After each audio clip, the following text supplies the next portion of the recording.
This is The Strange Recital, a podcast about fiction which questions the nature of reality.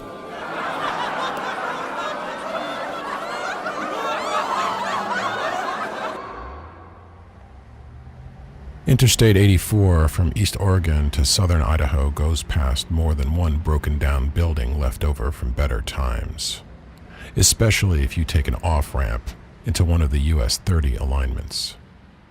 Once past Idaho, I could follow that old US 30 route all the way to Atlantic City, though that wasn't my plan. Still, I'm a history buff, and I liked driving on what used to be called the Lincoln Highway, the first road built cross-country from New York City to my hometown of San Francisco. About 100 miles along the interstate, I saw a sign for one of the alignments and swung off, looking for a place to eat. I wasn't in a hurry. I wasn't on anyone's timeline but my own. A diner would do just fine as a stopover for a couple of hours, even if it meant I was taking a risk with its fry-up. Janie wouldn't have let me hear the end of that if she'd been with me, only she wasn't. Funny how you can live 20 years with someone and never know who they really are. People thought we had the perfect marriage. So did I, but my best friend proved me wrong. I couldn't figure out if I was more upset by the way they both fooled me or because it made me the butt of the classic cliche. Jim and Janie were gone before I even knew something was up. It was a hot day and I was tired from work. We were going to see a movie, Janie and me, catch the air conditioning for a while. I hadn't gotten around to installing it in the house. Instead, I found a note on the kitchen table, empty closets and drawers, and her favorite set of china taken from the glass display we had in the dining room. The rest was mine and good luck to me, her note said. Right. Thing was, as a private investigator, I tracked people who were missing for a living. Did they think I wouldn't go after them? Wouldn't find out they'd set up house in Twin Falls, Idaho? Maybe that's exactly what they thought. Maybe they didn't know me any better than I knew them. So I didn't do anything for a few weeks. I knew they'd start to relax. That's what I wanted. Tracking people is an art, has its own choreography, you might say. Being a federal agent for a few years before they threw me out helped me hone the process. Leaving that job and forming my own business let me break into areas that had been limited before by too many rules. My license said I was legitimate and no one had to know how I really conducted my operation or how much I charged. With my success rate, I could afford to do what I wanted.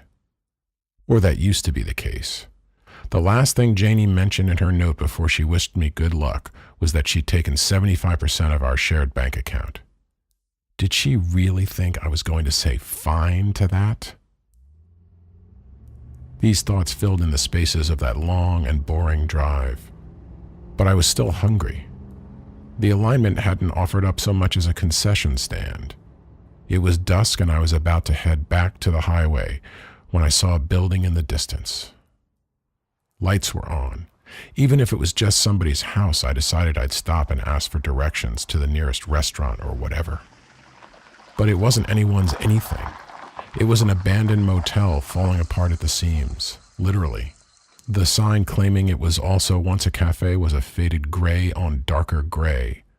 The front awning sagged over two thin poles. The rest of the roof had waves in it like something was pushing at it from underneath. All the windows were boarded up, plywood nailed against peeling white paint. I got out of the car and walked around to stretch my legs. A small tree crowded the side of an attached shed where the door hung off on its hinges. What looked like a baby carriage off its wheels lay on the ground along with a dozen other rusted this and that. There was an armchair facing the front door. I don't know why, but I found that amusing. It was then that I noticed the cars. There were 6 of them on either side of the road, a few yards into the trees. All pointed in different directions. A couple were in fair condition, one of them on the newer side, but most looked as if they'd been abandoned for some time. It was almost dark and a chill wind came up. Suddenly I felt uneasy where I was, though for no good reason. No one else had stopped there. No one else had even driven by, for that matter. Just as I was getting back into the car, I remembered the lights. I was sure I'd seen them. Against my better judgment, I had no idea how far I had to go to find a place I could sleep for the night. I got out again and walked around some more. This time I went toward the back, expecting to see more wild grass and bushes, but instead I found the source of the lights. A huge tent was set on a field about 100 yards away, and the light from inside it flickered like candles do. I could see the shadow of someone walking back and forth. I rested my hand on the pocket of my windbreaker. My gun was easier to carry there, easier to grab that way, though the permit I had to carry a concealed weapon did actually require a holster. No one was watching. You never know who or what you're going to meet up with in unknown places. One time when I was sent north of Mendocino, California, back when I was working for the government, I walked close to the edge of a massive field of marijuana that had taken an hour to reach on foot, and there were guards everywhere. It was like a damn fortress, and I was new at the job. If it hadn't been for Wait, my trainer, I'd have been seen and had maybe an instant to live. There'd have been no time to unbutton the holster and draw the gun, much less use it. I never bothered with the holster after that on solo assignments. I was always prepared, just like I was when I approached the tent. Take your hand away from the gun. What you looking for? This here's my land. Maybe you just better get off it. The voice had a twang in it, but it was calm and cold. I felt the barrel of a rifle in my back. The shadow inside the tent had stopped moving. I'm looking for directions, I said, my own voice calm in return. I never panic. I get scared sometimes, but not for long. As soon as I figure out what's happening, I get as peaceful as a stone. Wait would say often, from a jackrabbity rookie to a stone-cold avenger, that's you. Like a superhero, only always the same, no double identity. What you see is what you get. That's what I told him, and he didn't disagree. The thing is, you have to be careful all the same. Boundaries. Don't forget about boundaries, was all he'd answer. Right. Sometimes that idea just doesn't make sense to me. Other times, like if I'm standing in a dry grass field with a crazy tent owner, it does. Best path then is to at least pretend to go along. The man behind me could be open to a reasonable discussion, or he could be a rattler who'd spring if poked the wrong way, or any way. My bet was on the profile of the rattler. I'm hungry. I need a place to eat and stay for the night. Obviously, this motel isn't it. Good thinking. So just walk out of here and get in that shiny limo of yourn and go. It's not a limo. It's a 2.5S Special Edition Nissan Altima, brand new. I heard a chuckle behind me. What kind of jackass corrects someone holding a rifle on him? I squeeze this trigger and you're dust. You are either an arrogant fool or a man on a mission. My vote is for both.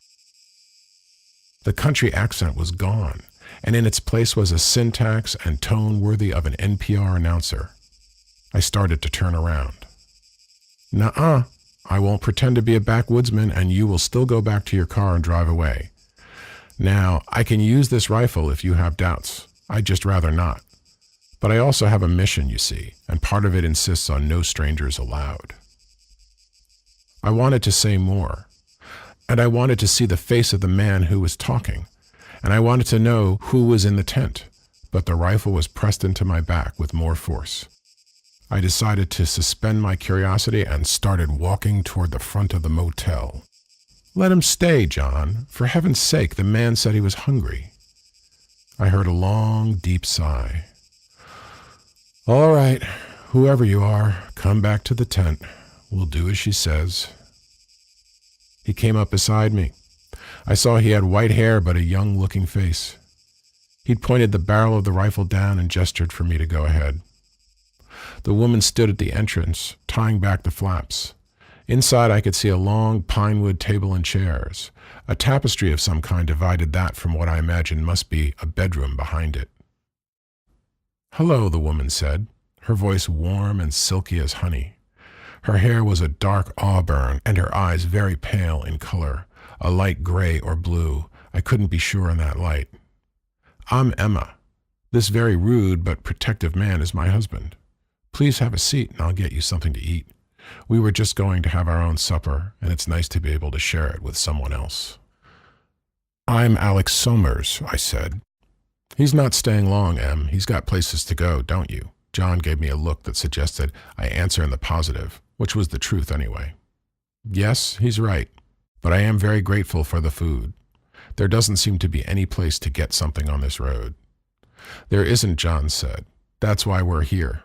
Get some privacy. Unfortunately, it doesn't always work out." "So others have found you too?" "You might say that." He took a chair for himself, the rifle still at his side. I took the chair opposite. "That's a Winchester Model 70. Bolt action, right? Nice." "Much better than that piece you're carrying. This rifle has good aim, reliable, full magazine +1, he added. I assumed in case I might think it was just for show. "The safety's on." He gave another chuckle and patted the stock, its wood polished to a sheen. As I said, I would rather not use it.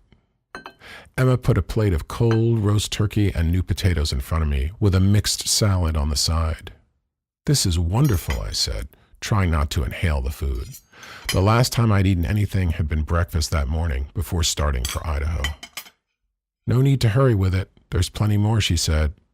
John didn't say anything. I noticed all he'd eaten was some of the turkey. The candles flickered in a breeze from the entrance. There were 10 of them placed around the tent, and they gave a good feeling to the place. She seemed to read my mind. I like candlelight. It's much more intimate and welcoming, don't you think? I had the sudden feeling I had stepped close to the edge of quicksand, though I couldn't have said why. I knew it was the same feeling of apprehension I'd experienced near the marijuana field, and there was no weight to offer advice. But I didn't need his help, hadn't needed it for a long time. I could read John's face as if it were an alphabet, and I took the warning. "Always worries me, given the chance of a fire," I said. Her eyes seemed to narrow for a second, and then she smiled, lighting up her whole face. In that light, her beauty seemed ethereal. "So what made you take this road? You'd have a lot more luck on the interstate," John said. He held out his hand to take the glass of wine that Emma offered. She gave one to me, too. I held it up to the light. It was deep ruby red and had an appealing, smoky aftertaste when I tried it. "Just chance," I said. "I'd been a couple of hours on the highway and nothing showed up, and like I said, I was hungry." "Yes, I believe you," John said with a brief smile. Outside, a steady chorus of tree frogs mingled with the sound of the wind in the trees. "Here," I said, gesturing around with my glass. "You've got a really nice place to camp out." "Oh, we aren't camping, Alex," Emma said, and her voice seemed to have a smoky edge like the wine. "We live here. This is our home." She gave her brilliant smile. I looked at John, who was focused on his own glass, staring into it as if he expected to find some kind of answer to a question there. When he looked up at me, I saw for a split second a man in such emotional pain it was all I could do not to react. Then it was gone. "This is our 3rd year. It suits us," he said. "Well, I guess it must, because it's pretty isolated. What about friends?" "I do miss having them around," Emma started to say, but John interrupted with, "We don't need anyone." "That's true," Emma said thoughtfully, as if she was considering new information. "And after all, I have my vegetable garden." "You'd do a great job with it if this meal is any indicator," I said. "How nice of you to say that. It's hard work, but I enjoy it, and everything grows so fast. Sometimes I have trouble using it all up." John won't eat anything from my garden, which is a shame. Still, I always have enough for strangers when they come by. It isn't often, but it's nice when it happens. "You're missing out," I said to John. "Oh, John has his own garden on the other side of the field. He grows roses. If it weren't so late, he could show you. They take up a lot of his time, but I don't mind." "They're fragile, roses," John said, "but so beautiful they're worth it." "Some are, I guess," I said. "Some can be as hardy as desert flowers if you treat them right." I could hear my sister-in-law, Marilee, telling Janie how shrub roses would last through a Montana winter. That had been on her last visit out to see us. The sisters got together once a year, and I knew Janie wanted to go visit Marilee the next time. It occurred to me maybe that was just what she had done, bringing Jim right along with her. Maybe they did know me, and Twin Falls was a decoy trail till they worked out a final plan. Now, that isn't a detail I'd expect to hear in passing, John said, watching me. I pick up a lot of information on my job. And what work do you do exactly? I decided to be truthful. I had the feeling they'd both know if I wasn't, but more than that, I didn't see any reason to lie. I'm a private investigator. Just now I'm on a personal errand. Well, that explains it. A man who pays attention to details all the time, John said. Emma gave him a quick glance, but it was more a question than any kind of objection. They had a way of talking to each other without talking at all, I decided. Maybe that's what made for a happy marriage. I'd be the last to know. I had eaten plenty, but still made room for the apple pie she laid on the table. It was cold pie, but tasted delicious. I noticed neither of them was eating any of it. What about you folks? I gestured to the pie. I saw them get up from the table, but their movements were so deliberate it was like watching slow motion in a movie. I guess I've overstayed my welcome, I said. Only the words sounded muffled to me and garbled. I stood up myself, only to fall back in my seat as a wave of tiredness seemed to overwhelm me. I hadn't slept much the night before, and it had been a long drive from Portland, where I'd finished my last assignment. Good food and a peaceful setting would put any man to sleep, but I was pretty sure having me stay over wouldn't be their idea of fun. Still, I couldn't move. I didn't want to. I'd never felt so relaxed in my life. Now, John? Emma's silky voice reached me, still holding that smoky undercurrent. What was her husband doing, keeping a woman like that out in the wilderness? It was no life for her. I tried to say that, but found I couldn't get the words out. Not yet, Em. Let him be. I couldn't focus on either of them for long, but I heard John all the same. All right, I'll clean up then. I heard her disappointment. There was the clatter of dishes as she cleared the table and started washing them somewhere outside the tent. Listen to me. John bent his head close to mine. You have about 5 minutes to pull yourself together. The next moment, I felt a sharp sting. I've just given you a shot of Narcan. It has its own side effects, but it will counteract the opiate. The what? My heart's beating too fast. I managed to get out as some of the physical lethargy began to leave me. I said there were side effects. They'll last a while. You need to shape up and get out of here. Stand up. I felt his arms half lifting me out of the chair. I didn't know how much time had passed. I could still hear the clatter of dishes, so it couldn't have been more than a minute or two.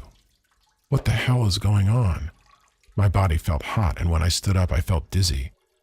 The next second, an ice cube was pressed against each of my temples. The shock of it brought me fully alert. You bastard, what did you feed me? You poisoned me. Not exactly. Now listen to me. You have to get out of here. There's not much time. I'm going to talk to Emma. You go out after me, walk to your car, and drive away. Do you understand what I'm saying? No, I don't. Why? You don't have to know why, Alex. What you have to do is trust me, okay? That's all. You have nothing to lose if you leave now. You stay, then I have to help her do what she does. I'll have no choice. I love her. She's all I have, he added. The next second, he was outside the tent and I could hear them talking. I stumbled my way to the entrance and fell once, almost knocking over a chair. Outside, I looked over to the left. I couldn't see them, but I could see the light from the lantern she'd taken with her to wherever she washed up. Shadows danced against the trees. I knew the car was to my right, but the way was pitch dark. There was no moon. With every step, the light from the tent faded, and for all I knew, I might be walking into the field where the roses were instead of out to the front of the motel. But the outline of it showed up, a dark shape against the night. I leaned against the small shed to rest a moment, the branches of the small tree brushing at me. My car was clearly visible in the ambient light. When I looked for my keys, my jacket pocket had nothing in it, not even my gun. He must have taken it from me. Could I have left the keys in the tent? Dropped them when I fell? But no, I put them in my pants pocket. With relief, I went up to the car and opened the door.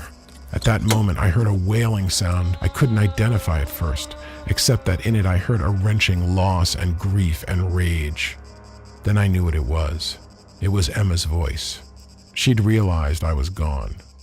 It was the third shock of the night, and it brought me fully into my senses again. I was in the car and out on the road before I took my next breath. It wasn't until much later I asked myself why John did what he did. I was no one special. Maybe he'd had enough for a while. Maybe it was just lucky timing, because by then I wasn't guessing about all the cars rusting beside the trees across the road from the motel. I didn't wonder about Emma's vegetable garden. I also felt an unexpected euphoria at being alive. There's no telling what makes people tick. I can find them, but I can't find out why they're the way they are. It occurred to me that maybe that's what weight meant about boundaries. Sometimes it's good to have them, to know when to stop and let go. A few miles ahead, I grabbed the interstate south to Boise and then switched to US 95. I knew I could pick up the I-80 at Winnemucca in Nevada and follow it down through Sacramento. I figured I could reach San Francisco by mid-morning. Plenty of time to think about another way to make a living.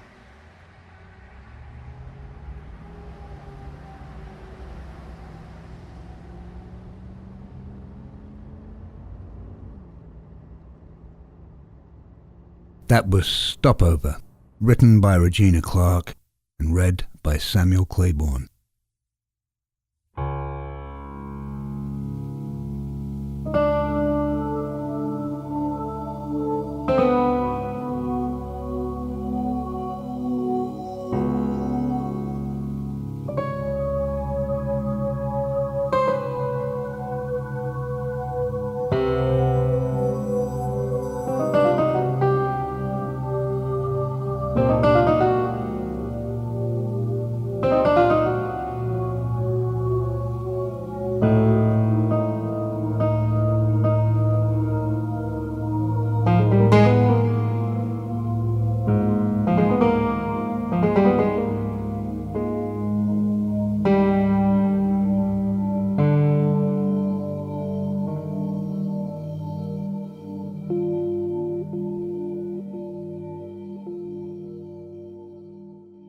Hi, Regina. We're glad to have you back with us on The Strange Recital.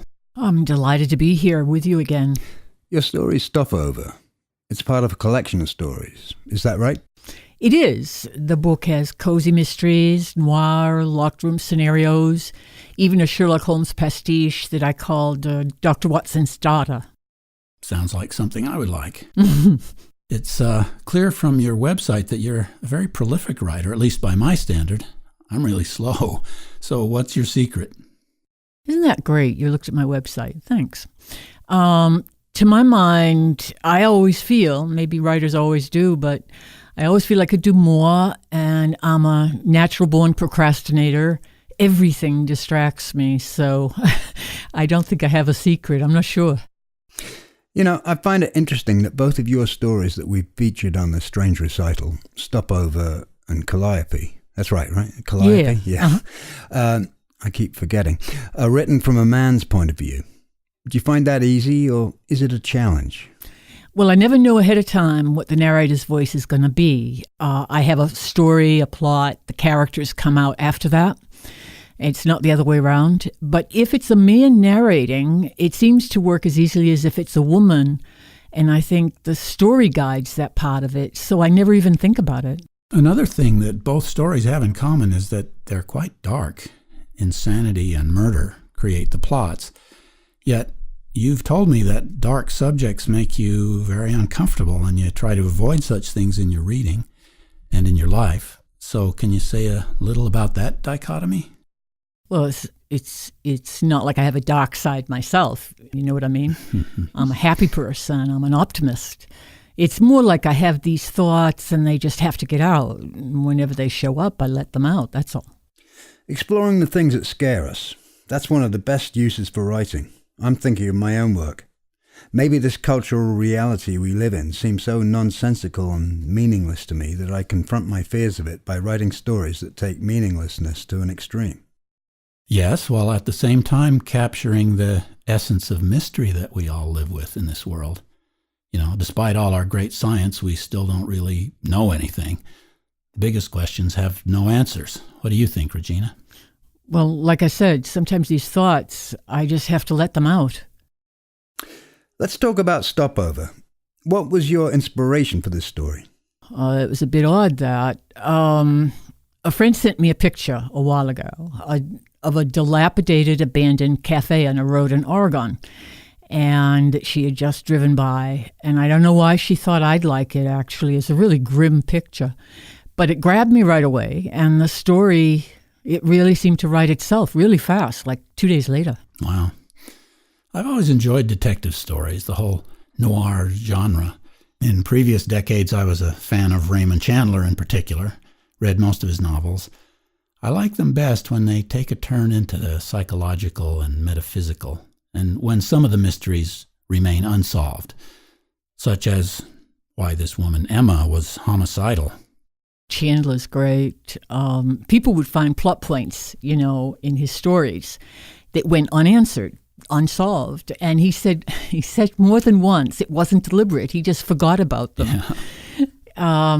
When I wrote about the PI when I wrote about the PI arriving at the abandoned diner, I imagined something would happen, but it was supposed to be something short in my mind. The detective would leave hungry. It wasn't a real cafe, and the real action would occur later when he caught up with his wandering wife and best friend. Emma wasn't planned as a character, actually. Then suddenly she was a shadow in the tent before me, and then there was her voice inviting him in, like I heard her voice, and it scared me. Yeah. The whole story went in her direction then. And here's a little mystery. The female character in both Stopover and Calliope, or what is it? Calliope. Yeah.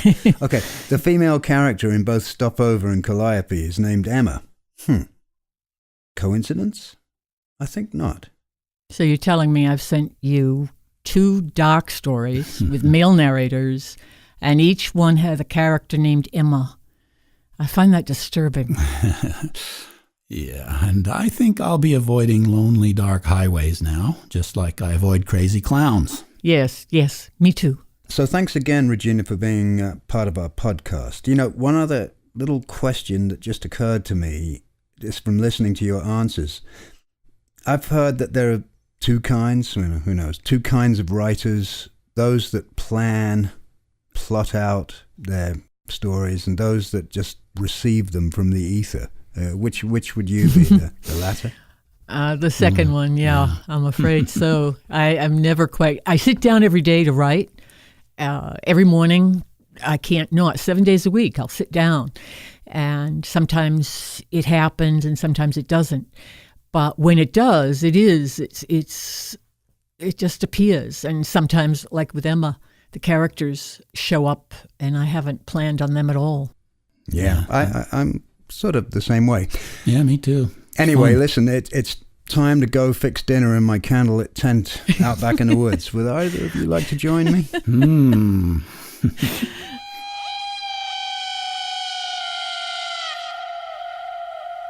This is The Strange Recital, on the web at thestrangerecital.com. The music on this episode was Improv 1 at Halas AM by Slava Ganelin. This piece is one of many on an album called Halas, and is part of a research project called Experimental Israel, which studies avant-garde music in that country. It was recorded live at the Halas AM radio station in Israel. This is episode 18042.